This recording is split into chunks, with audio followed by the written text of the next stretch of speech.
Look, I'm telling you, it begins now. Write it down, put it on the record, whatever record we have here.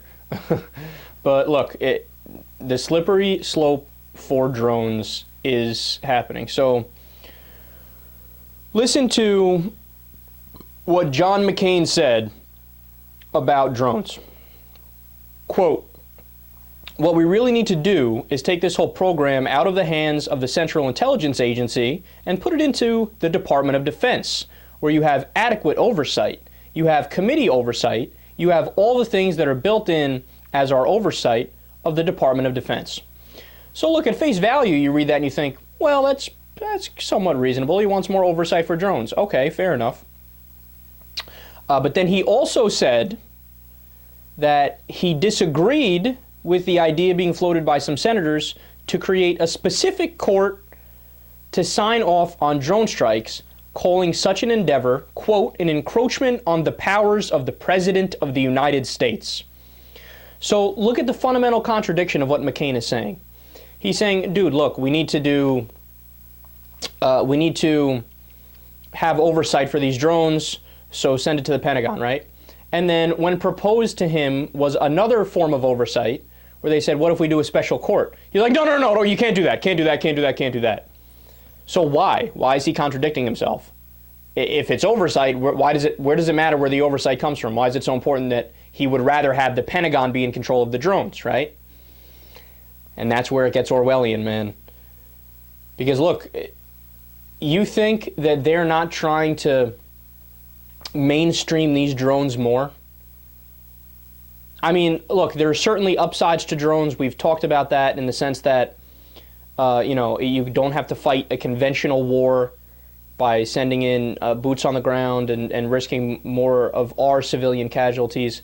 But there's also a massive downside to drones, specifically the way we're doing it now, especially that way. So, what was the study showed from NYU and Stanford? It was somewhere between 400 and 800 civilians killed by drones. They do signature strikes and double taps. Signature strike is when they just say, oh, they kind of look like they're suspicious, bomb them. Double taps is when they bomb once with the drones, then they circle around and anybody helping the people who were in the pile of rubble are bombed again. Oftentimes it's just a good Samaritan. They're like, fuck it, bomb them, do a double tap. Right? So massive downsides. In fact, I would argue it probably breeds more hatred of the United States overseas. So McCain is trying to make it more mainstream and give access to the Pentagon. So look, what happens then? So now it goes from just the president being able to make drone decisions, and then we found out in the white paper that it's not just the president, it's the president and any top officials he deems okay to do it, which is basically anybody in the administration. And now McCain is saying, well, send it over to the Pentagon. What then? Then you have, okay, all the generals can determine how and where and when to do a drone strike. How low do we go in the ranks? Do we go down to lieutenant? Do we go all the way down to sergeant? Can a private make a drone strike? Where does it end up? And then look, for all you that might think, oh, Kyle, you're taking it too far here, right? I actually have another story, completely separate story, but it just happened to be out on the same day from Salon about domestic drones.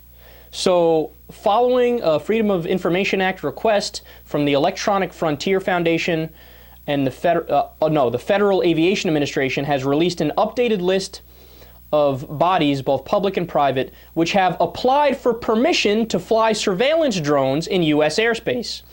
The FAA lists 81 entities altogether, including police departments, government agencies, and universities such as Cornell and Penn State that want drones for surveillance purposes. Wink, wink, wink, right?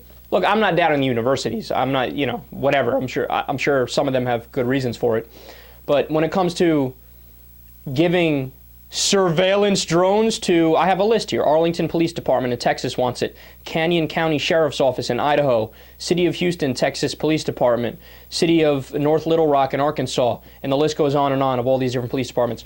How long until the police departments determine, well, yeah, gosh, we did have these surveillance drones, but then we realized it'd be so much more efficient if we just armed the drones and took out people that way sometimes. Yeah.